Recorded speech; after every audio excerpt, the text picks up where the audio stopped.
speaker is Professor Wayne Morris, President of the World Federation of Societies of Anesthesiologists. Professor Morris will be talking about disaster mode anesthesia, and what better way than with a lecture entitled August 4 Memorial.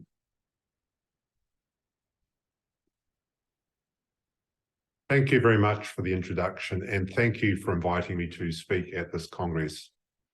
I'm sorry that once again I'm unable to be with you in person. I've called this talk very simply, Wellbeing of Anesthesiologists. It is an honor to be delivering the August the 4th Memorial Lecture, and I'd like to acknowledge the hundreds of people who were killed, the thousands of people who were injured, and also the many of you who were directly affected by this tragedy.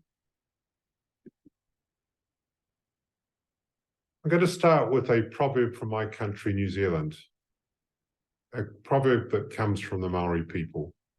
He aha te mā nui o te ao, e tangata, e tangata, e tangata. This means, what is the most important thing in the world? It is the people, it is the people, it is the people. And I'll put this proverb in because it's a reminder that when we're talking about well-being, we are talking about people, our most valuable resource. During the next few minutes, I'm going to outline WFSA's strategic priorities. I'm going to examine our workforce, and it's a workforce under pressure at the moment. I'm going to look at the meaning, the definition of well-being, what well-being is and what it isn't. I'm going to make the point that we need to be well if we're to provide safe care for our patients. And finally, I'm going to make the point that it's important for us to think about well-being every day and not just think about it when bad things happen. So I don't have any conflicts of interest or financial disclosures. I think it's very important to state that I am not a mental health expert. And the things that we do as colleagues are very different from the things that mental health experts or mental health professionals do. So we can provide an advisory and supportive role, but there are times when people with wellbeing issues need to seek professional help. Thanks very much to Sue Nicol, Chris Bowden, and Jannica Mellon-Olsen for help with some of the content of this talk. Firstly, WFSA's strategic priorities. The World Federation of Societies of Anesthesiologists is a unique global alliance. We were founded in 1955, and we currently have 145 countries. We currently have 134 member societies, and we represent anesthesiologists in 145 countries around the world. The Lebanese Society is a highly valued member of WFSA. We have an official liaison role with the World Health Organization, and that means that we can speak on anesthesiologists at WHO meetings. WFSA has made a number of statements on the topic of workforce well-being during the last few years. WFSA's mission is uniting and empowering anesthesiologists around the world to improve patient care. Part of empowerment of anesthesiologists is ensuring that anesthesiologists are well. In February 2023, so early this year, the board of WFSA got together to look at our strategic priorities for the next 5 years. The photo on the left shows the current WFSA board. In the back row, we have Davy Cheng from China. Next to him is Mauricio Vasco from Colombia. Walid Habre needs no introduction for many of you. Adrian Gelb from the United States. In the front row, we have Daniela Filipescu from Romania, Amelia Guash from Spain, myself, and finally, Carolina Haylock-Law from Honduras. So as a result of this workshop, we came up with 5 strategic priorities, and we took these to the WFSA Council, which met in March of this year. The council provided some input and then approved the strategic priorities. You'll see Patricia Yazbek standing in the front row, your representative on WFSA Council. So here are the 5 strategic priorities for the next 5 years. The first priority is WFSA will champion the vital role of anesthesiologists in global and planetary health. The second, WFSA will strengthen member societies and enhance professional networks. Third, WFSA will advance anesthesiologist leadership within healthcare. Fourth, WFSA will work with member societies to ensure a well-trained and resilient workforce. And fifth, WFSA will improve safety and quality in anesthesiology. I think it's really important to note that there are links with well-being for each of these 5 priorities. The 4th priority is probably the one that has the most direct link, and that is that WFSA will work with member societies to ensure a well-trained and resilient workforce. So I'm now going to look at our global workforce and make the point that this workforce is currently under pressure. So the WFSA, the anesthesiology workforce is a vulnerable workforce. And in 2015, 2016, the WFSA undertook the Global Anesthesia Workforce Survey. This map comes from that survey, and it shows the density of anesthesiologists per 100,000 population. At the top is a scale, and the red corresponds to less than 1 anesthesiologist per 100,000 population. Orange is 1 to 3, and then if you go down to the other end of the scale, dark green is more than 20. This map shows that many parts of the world have very low anesthesiologist numbers. And this, of course, can lead to overwork and professional isolation. There are also issues with anesthesiologists working in conflict zones, and all of these things can contribute to serious well-being issues. Of course, in 2020, the COVID-19 pandemic arrived, and this put further stress on an already stressed global workforce. And I'm not just talking about anesthesiologists, I'm talking about the healthcare workforce in general. We still don't know the full impact of the COVID-19 pandemic, but it certainly has had an impact on well-being of our workforce. On the left is a report from the British Medical Association entitled "The Impact of the Pandemic on the Medical Profession." And the BMA made the point that there was not only the physical risk due to infection by the virus, but also a longer-term effect on mental health and well-being. I took this photo in our operating theatre block, and there is a poster on one of the doors, and it states, "The whole world is short-staffed. Be kind to those that showed up." And everywhere I go in the world, I hear similar messages about the workforce being under pressure. So the global workforce is under pressure. We don't really fully understand just the effect that the pandemic has had. So we need to work together to support our workforce and also to build resilience. So what is well-being and what isn't it? The World Health Organization defines well-being as a state of being in which an individual is able to realize his or her own abilities, cope with the normal stresses of life, can work productively and fruitfully, and is able to make a contribution to his or her community. Often, though, when we're looking at the literature on well-being, there is a link made with burnout.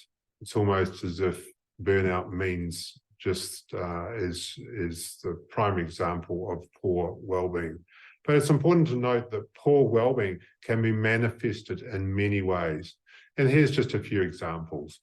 anxiety, poor work, absenteeism, being absent from work, suicide, depression, irritability, alcohol and drug use, burnout, low self-esteem, and so on. There are many ways that poor well-being can be manifested.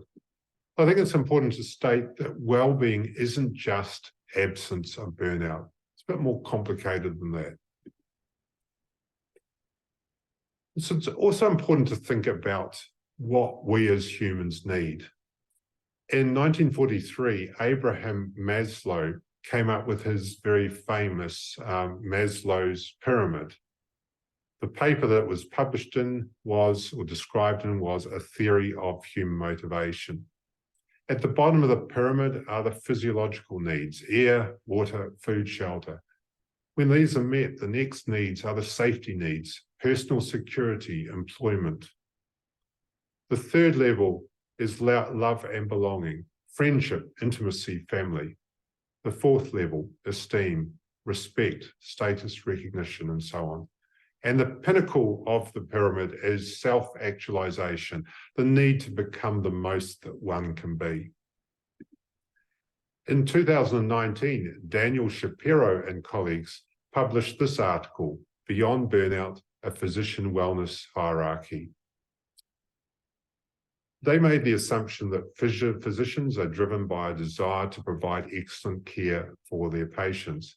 And what they did was come up with an adapted version of Maslow's hierarchy, which stratified the multiple factors that contribute to poor well-being. Here's Shapiro's pyramid.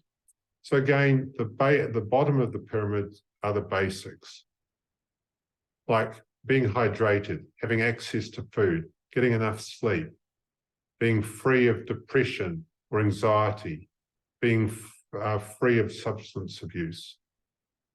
If these conditions are met, the next layer is safety, being physically safe, ensuring that your patients are safe as well, having a secure job.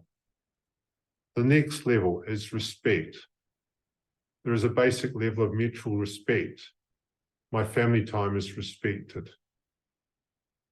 Fourth level is appreciation. You as a person are appreciated. Your work is appreciated. You're connected. And then the pinnacle of this pyramid is to heal patients and contribute.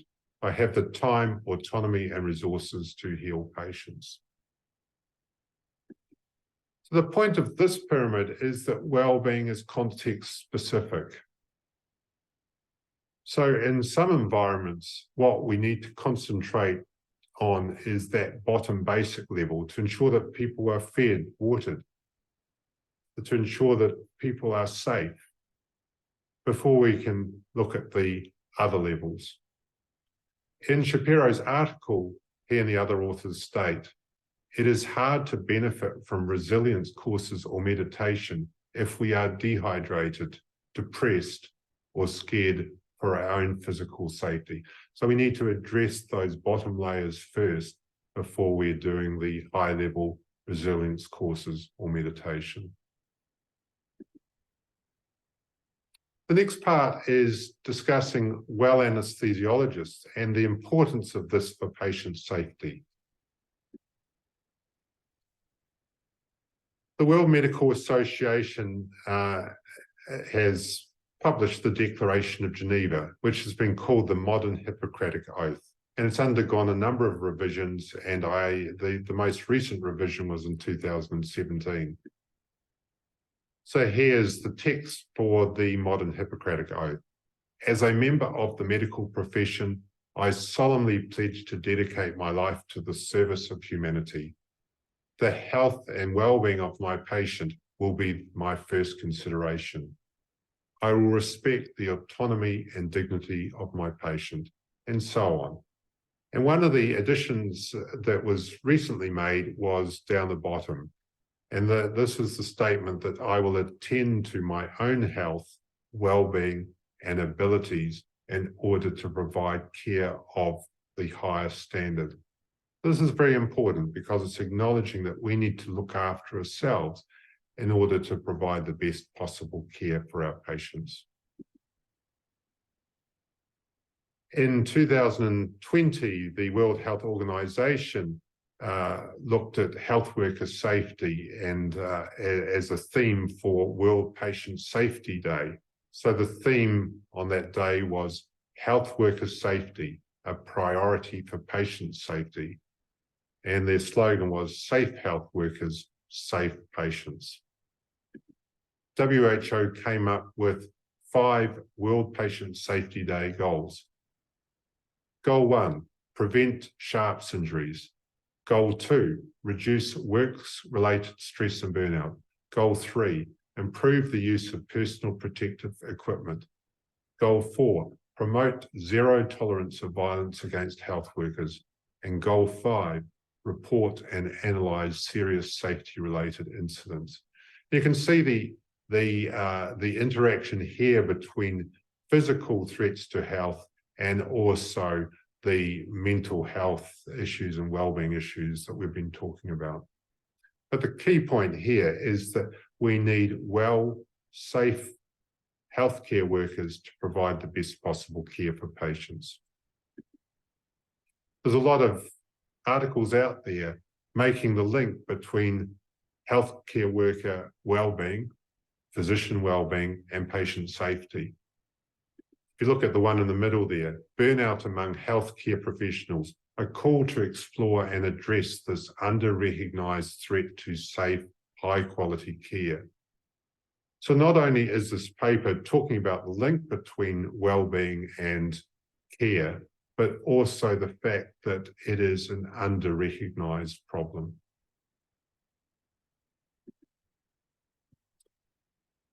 We need to be focusing on well-being every day. This is a few lines from a song called Arkansas Traveler by Michelle Shocked.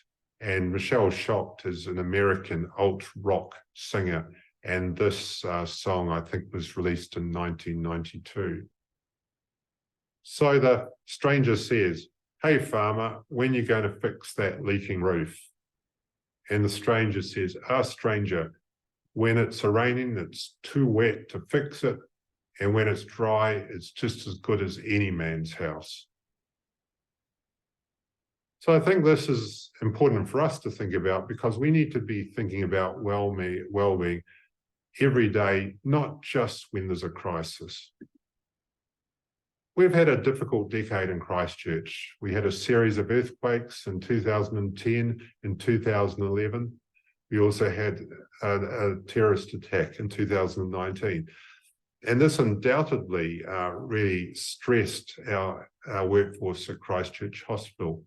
And I know that you are also living through difficult times in Lebanon, and many members of your healthcare workforce will be stressed as well.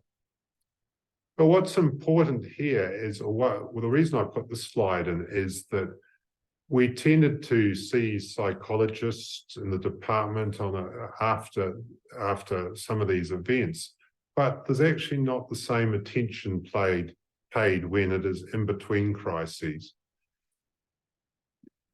So we need to focus on well-being during the non-difficult times. And there are 2 main reasons for this. For well-being issues don't just arrive during the crises. They can arrive at any time because of what's going on in your own life or what happened to your last patient. So we need to be able to focus on these issues at any time.